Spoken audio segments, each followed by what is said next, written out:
That is what they normally say, follow the due process of the court, which they know that the process is not a due process.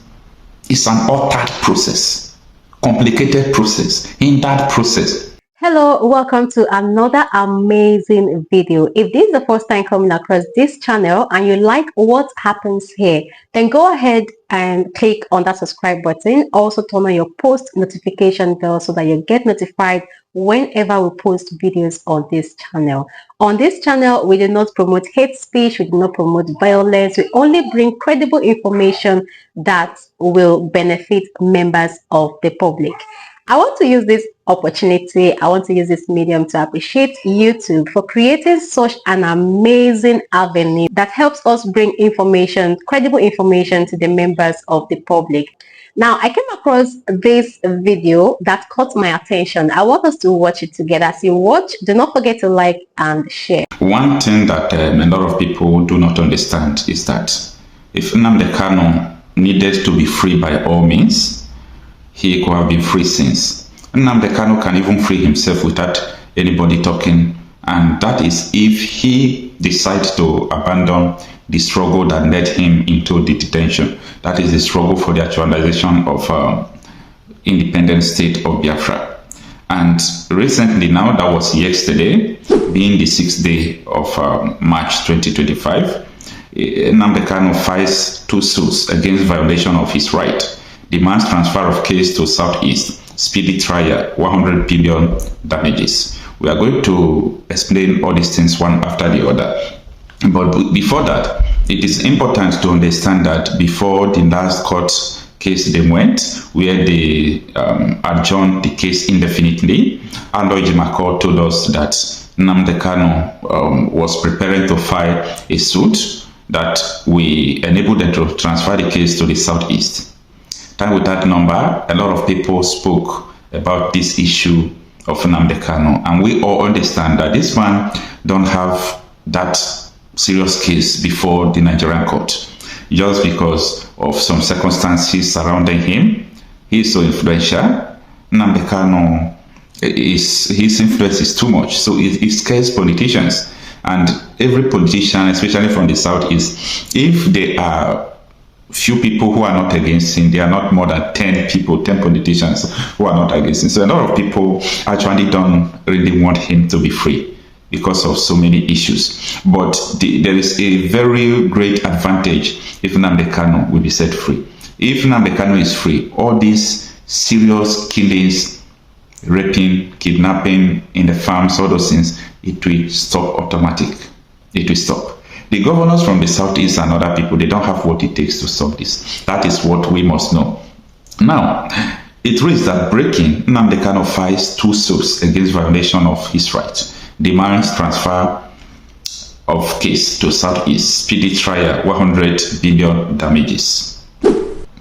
Now, the details reads that the detained leader of the indigenous people of Biafra, IPOB, Nnamdi Kanu, has filed 2 separate lawsuits challenging alleged violation of his constitutional right, including the right to a fair hearing, fair trial, and speedy trial. Kanu, who filed the suit through his legal team by his special counsel, Barrister Aloy Jimako, urged the court and the Nigerian government to adhere to the constitutional provision and relevant status in handling his case. Out of the article. Now, when it comes to the issue of speedy trial, we all know that Nigerian government, they are reluctant. Do you people realize that Nnamdi Kanu's case started after he was arrested and released 2014, 2015? No, that was 2015, yeah. 2015 through 2016. So everything started almost 10 years ago. They started trying this man almost 10 years ago, and up till now, they have not found anything criminating against him. They have not found him guilty. They are still playing one game or the other, prolonging the whole detention. Now, the article continues that in the first suit, filed under suit number CV 87525, Kanu seeks an unconditional release from detention and the ongoing trial in charge number FHC ABJCRO 383/2015. His lawyer argued that the IPOB leaders trial violates section 36(1) and 4 of the Nigerian Constitution, which guarantee the right to a fair hearing and speedy trial. In the suit, Kanu demand a formal apology from the Nigerian government for the alleged violation of his fundamental rights to be published in 3 widely circulated national newspapers. He also demanded compensation of 100 billion for alleged physical, mental, and emotional trauma caused by the prolonged detention and legal proceeding. In a second suit numbered M3224/2025, Kanu seeks a writ of mandamus compelling the Nigerian authorities to follow due legal process in his trial. Now, let me stop here first out of the article. A lot of people that would see this report or this news, they will say, what is Nnamdi Kanu thinking to compel Nigerian government to apologize to him? You can think like that because you have been brainwashed, you have been psycho-conditioned, not knowing what is your right. You have been striped out the right of a citizen. A lot of Nigerians don't even know what it means to be a citizen because they have never tested one. You may call yourself a citizen, but have you tested what it means to be a citizen? Do you know what it means to enjoy your fundamental human right, including right to treatment in the hospital, right to go to school, right for your protection? You don't know because your people are dying like chickens. So you think that you were born and brought up from a war front, that is the way a country is, but it's unfortunate. Now, the suit, the article continues, specifically demanded the transfer of his case to the Southeast, arguing that it should have been filed there initially. And that is correct. If the issue emanated from the Southeast, if the case, everything is from the Southeast, why are they trying him in Abuja? By the way, the Federal High Court has the same jurisdiction all over the country. So what is the case still doing in Abuja? So I think Nnamdi Kanu is on the right path, demanding for the transfer of case to the Southeast. And I think that is going to be a game changer. Just that Nigerian authorities don't obey the rule of law. They don't obey the court orders. Because a lot of courts from the Southeast, they have ruled that IPOB is not a terrorist organization. They have ruled that federal government should pay Nnamdi Kanu, some millions of naira, this 1 billion, something like that. So have they obeyed any of this? No, they keep on adjourning, keep on delaying, and so on and so forth. Kanu contended that the lawsuit were necessary due to repeated constitutional breaches following the recusal of Justice Binta Motola-Nyako on September 24, 2024. His legal team highlighted concerns including failure to reassign the case to another judge, reversing the recusal decision, returning the case to the same judge. Refusal to consider moving the case to the Southeast, delays in bringing the case to trial, keeping Kanu in detention for nearly 4 years without resolution. The legal team insisted that these actions amount to a miscarriage of justice, undermining Kanu's legal rights and prolonging his incarceration without a fair trial. In a statement issued on Thursday, Ejimako emphasized that his client cannot fold his hands while this injustice persists. Ejimako said in a first suit number CV875/25 filed before the High Court of the Federal Capital Territory, we requested for the enforcement of Nnamdi Kanu's constitutional right to fair hearing and to be tried within a reasonable time, and in the alternative, to release him unconditionally. In the second suit number N3224/2025, which was also brought before the High Court of the Federal Capital Territory, we are seeking for a mandamus to compel the authorities to follow the law in the conduct of his trial, including the transfer of his case to the Southeast, where it should have been instituted in the first place. We wish to make it abundantly clear that these suits were primarily necessitated by the several unconstitutional and unlawful actions that have pervaded the conduct of the Nnamdi Kanu's case since the recusal of the Honorable Justice Binta Motola-Nyako on the 24th of September 2024. The said unconstitutional and unlawful actions include the refusal to reassign cases to another judge, the backward reassignment of the case to the same judge who recused herself from the case, the refusal to consider transfer of the case to the Southeast, and most importantly, the failure of the authorities to bring the case to the proper trial within a reasonable time as the Constitution demands.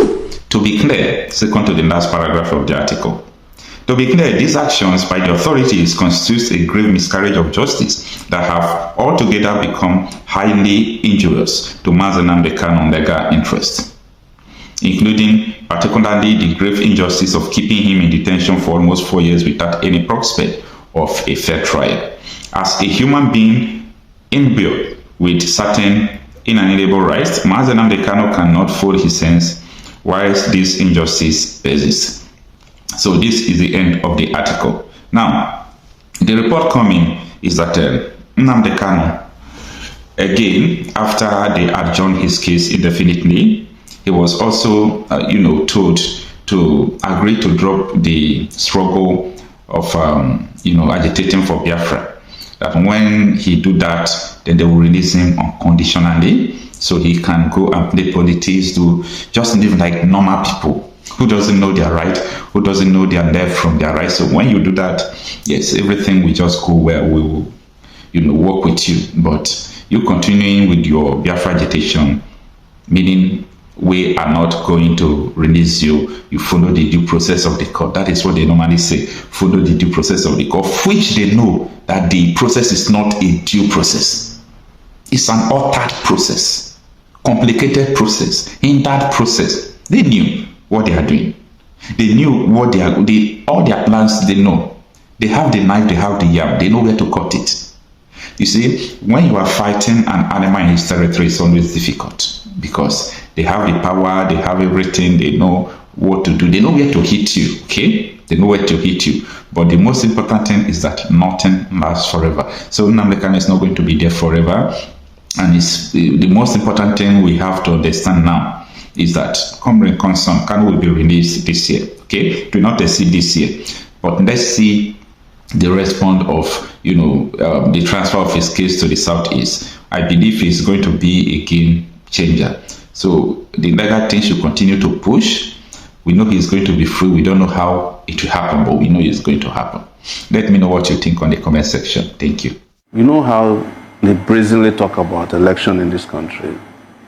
There was a time the Oba of Lagos said the people who don't vote for Igbos, who don't vote for them, will be driven into the lagoon. What else do you want them to say? You see them on Twitter, they have handles that are dedicated to attacking other ethnicities. So you think they're unapologetic about this? They're not. And those handles have been linked to the Lagos state government people. Well, you're a Yoruba man. Why are you saying this about your people? I don't know why people just say that, because you're being a Yoruba person doesn't take my humanity away. But you must understand that this is not just about landmark. There's an Igbo problem in Nigeria. That's why they are holding Nnamdi Kanu. What's your take on for asking Nnamdi Kanu's perpetual detention? And then we are rehabilitating Boko Haram commanders. He said 120,000 of them have surrendered with foreign currency in their hand. And you have rehabilitated them. But one guy who says, we want justice, we don't want to stay in Nigeria, you are holding him perpetually using the judiciary or judicial, subterfuge to keep the trial. And everybody who knows what they are doing understand that it's not a judicial matter. So Nnamdi is essentially a political prisoner. He's a political hostage. Well, I'll call him not a political, because he may not. Whomever is in power, except me, will keep him in jail. So do you think that Igbos generally are endangered species in Nigeria? Going back what you just narrated. The truth, that's the truth. Nigeria did not forgive Igbos since the end of the Civil War. What did they do? Because they challenged the real estate of the British called Nigeria. So, and they didn't forgive them since then. So everything has been done after that. We know this is the unspoken truth about the country called Nigeria, that they did not forgive Igbos for the Civil War. The Igbos were the victims, and they have forgiven the victims. So why is it difficult for the victors to... You are preaching to the choir. And because he had mentioned once that, in an interview once, he had mentioned that the Igbos will never be president of Nigeria. That is a perpetual, narration to keep the Igbos where they are. Yeah, so no, it's not about even the presidency. If they find an Igbo man that is malleable, that can work in their interest, they can make him president if he doesn't have any power. You can be a president of Nigeria and not have the powers of the president. The when they wanted to destroy the landmark, who was the minister in charge? It's not an Igbo man. And Moka is Igbo speaking, also fighting. It's easier for them to use an Igbo man to carry out. If it was done by a Yoruba man, the uproar would have been worse. But you find an Igbo minister of works to help you demolish Igbo businessmen. You say, can't you see them? So it's easier that way. It's manipulation. It's how Nigeria manipulate people. But I'm not saying that if he was a Yoruba minister, he cannot demolish. They will do it too. It's easy. Anybody could have done it as long as there's an agreement to do it. Because beyond just ethnicity, there's also an elite conspiracy against Nigerian people. So an average poor person is endangered. But you are likely more endangered if you have committed a generational crime against the Nigerian real estate. Owned by being an Igbo man. Of course. That's the truth. You know, that's why you were saying, oh, you are Yoruba man. You know, if based on what I say, they even tell me I'm not Yoruba enough. You know, but I'm of mixed heritage. There's a part of me that is Ijo. Okay. And we are the Ijo speaking Yorubas. We're the Yoruba speaking Ijos in Ondo State. Okay. So they call us Ijo Apoy. Ilaje area. No, it's Ilaje. So we're next to Ilajes. Okay. But my great grandparents came from Yoruba side of things. But the stream that Shore is named after is in Ijebu waterside. Because that's how they came. So, but you know, I don't speak to people based on ethnicity. I don't define myself based on my ethnic heritage, even though I do not deny it. But because it underlies our humanity to be assigned an ethnic position before you can be respected. Are you getting my point? Or before your views can carry on, so you have to be a Yoruba man, and then it was So we've had here Rwanda. Comes one of them. We've had Rwanda manage the same ethnic issue in their country with the Tutsi thing after years of genocide. Are you sure they managed it? Well, to a reasonable extent. They have to manage it through genocide. And Nigeria after also, genocide management. So this is what you should understand. Okay. Nigeria also managed the Igbo problem through genocide. 4 million Igbos. Yeah, I was coming to that. Is that not genocide?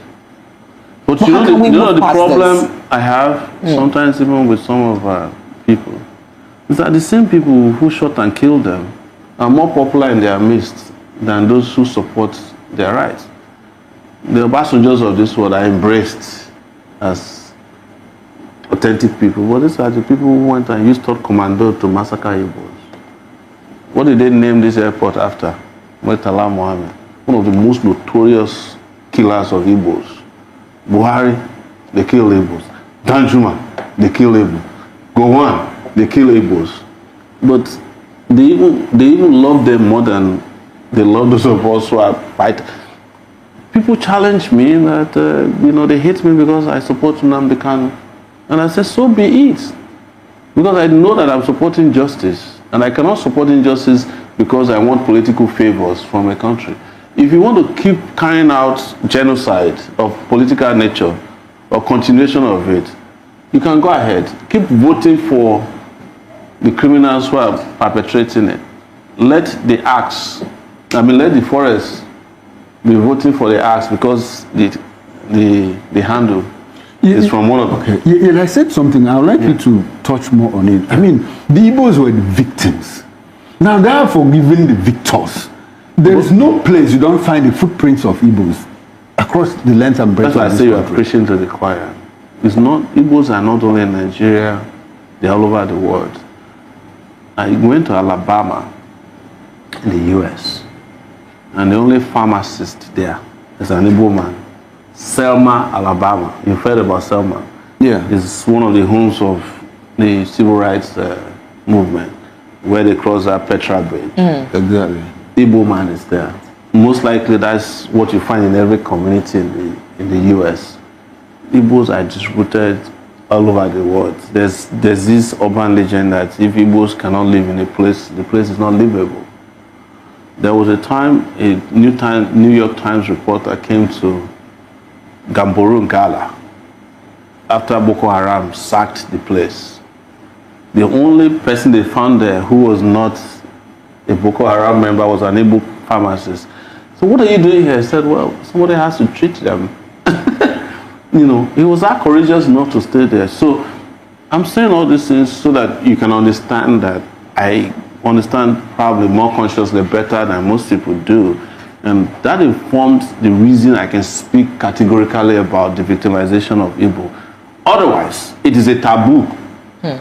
Politically, it is incorrect to say that Igbos are victimized by an average Nigerian. Okay. All right. So let's move straight. Nobody wants to hear the truth. You know, and when you say it, if somebody is watching me and get out of this, so what's your problem now? Leave these Igbo people alone. You understand? That is the truth. But I cannot, my conscience cannot allow me to accommodate the genocide of 3 million people, 4 million people, and then the continuation of that denunciation of the existence through persecution in which the Nigerian state is carrying out, either through Landmark or Nnamdi Kanu or, you know, look, I told a story, I think it was on a Honest Punch, that in this country, nobody has, there was a time they were beheading Igbos, putting their heads in calabash and putting on the trains going east. Do you think that that's what's happening in the east right now, speaking about militarization of the east? Pogrom, you understand? And that's why they're doing it, it's what they're doing. When we did August, what did we ask for? Demilitarization of the east and release of Nnamdi Kanu was one of our demands. But it was the most denounced demands, even by human rights people. They told us, no, don't include Kanu in your demands. Otherwise, we will not join you. Because Nigeria has been made to believe that a crime committed against Igbo doesn't fall under human rights abuse. Okay. So let's speak about that crime against Igbo, because a popular, I think I read in your paper recently. And unfortunately also, the Ohanese people said they should not join the protests, that they are negotiating with Tinubu. They even said that he will release him for Christmas gift, as if he's a Christmas goat.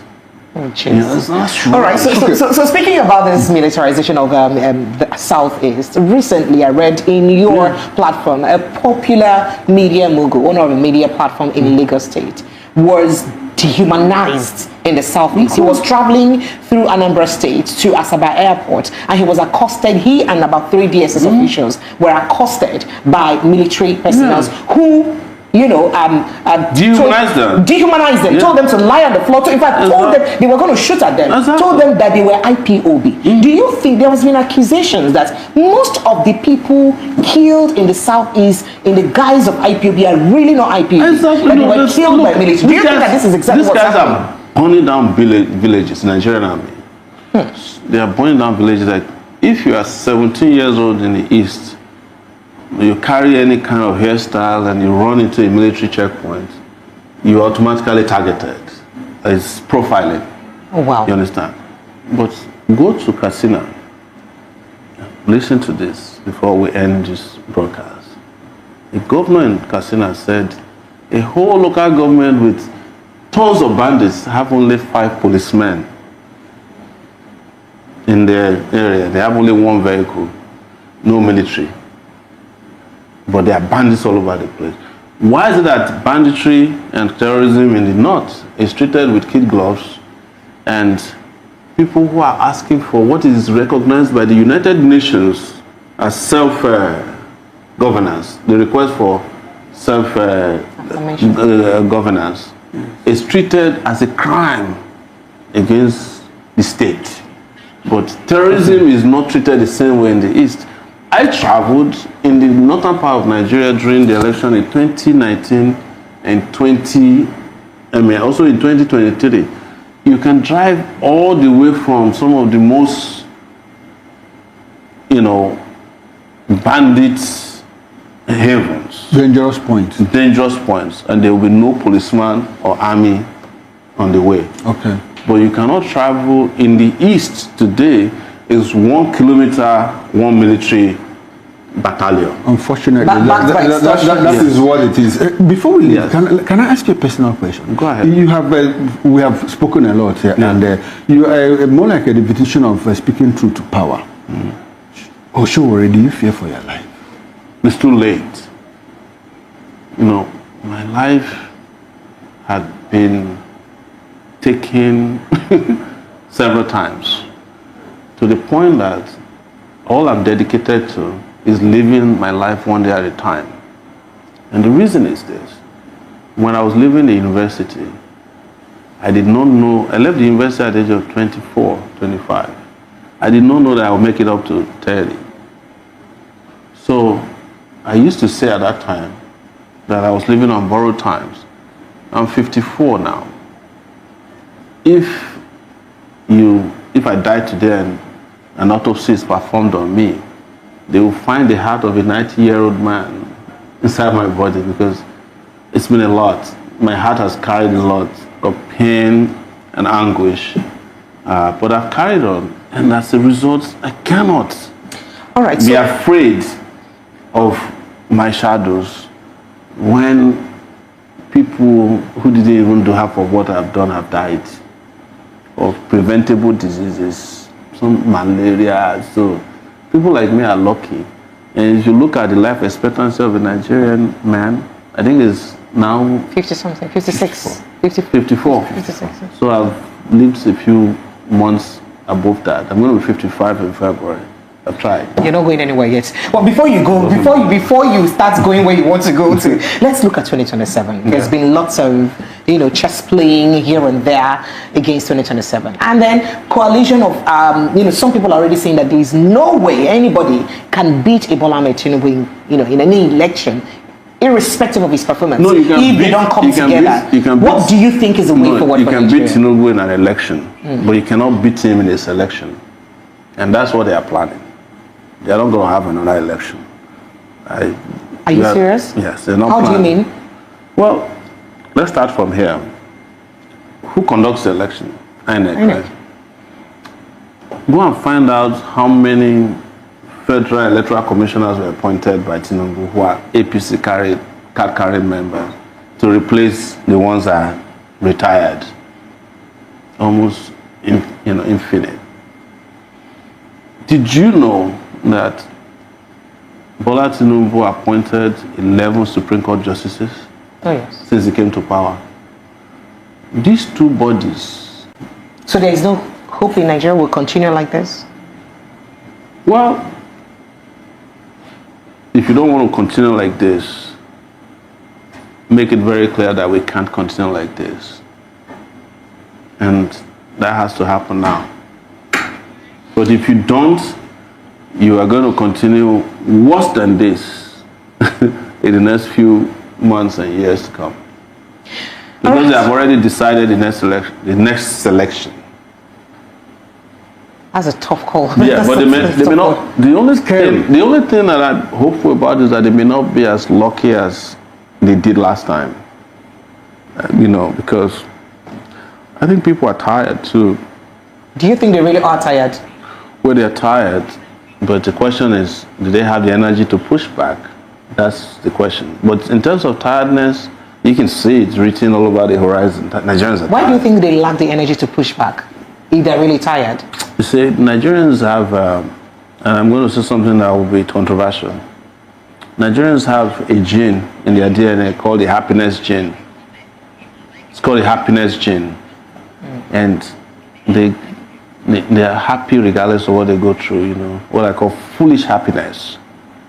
Well, naturally, but there's nothing wrong with being happy. Yes, but how can you be happy when you should be sad? If you don't allow those emotions to run, side by side, then you cannot be upset enough to change your objective conditions. That's where we are. And it's a bad place to be. There are times to be happy, times to be sad, times to be angry. That's what humans are supposed to react to, depending on the circumstances they're faced with. So I think we've done enough. Thank you. Thank you so much. Okoro, you have a message I want to quickly, I don't know if we can. I'm trying to fish take that out. But if we can, that'll be it. Thank you so much. I'm always available. And you're giving me a handshake on there. That's good. Thank you very much. Good Thank you. At least we did show. not fight today, right? I'm hoping for more no fighting conversations from you. I'm a fighter, so. I see that as in you. I always say, bring it on. All right, thank you so much. And that's it. Happy New Year to all your viewers. Thank you. No matter what. Thank you. It's difficult to be happy in a new year. We'll try. Even when you don't know what the year. Exactly. We know what it's bringing, and it doesn't look good. Thank you so much for watching, and please drop your contribution, drop your opinion in the comment section. Please do it constructively. You know what I mean by that. And do not forget, if you haven't subscribed yet, go ahead and do that. Like this video and also share. I'll see you in our next video.